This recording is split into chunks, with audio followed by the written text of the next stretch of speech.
right, let's get to our morning business report now. Uber has released a new report showing which items are most commonly left behind by riders.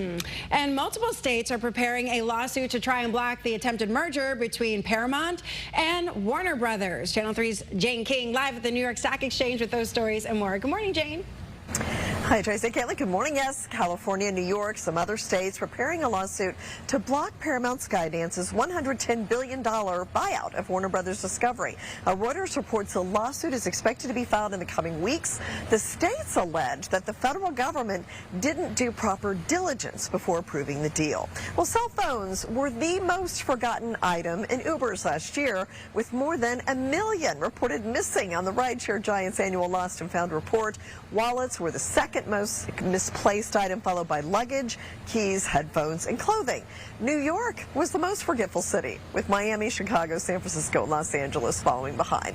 Well, Connecticut ranks 5th in terms of income. This is according to Wallet Hub. The median salary in Connecticut, just over $122,000. Now, while the median income in Connecticut was actually the highest in the U.S., the state ranked 5th for average annual income of the top 5%. Virginia, by the way, the top state for income at $95,000. And traders fled stocks Friday, especially tech stocks. The Nasdaq lost 1,100 points. Investors unloaded stocks, even though the jobs report was stronger than expected.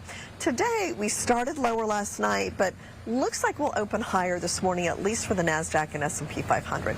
Live from the New York Stock Exchange, I'm Jane King. Back to you.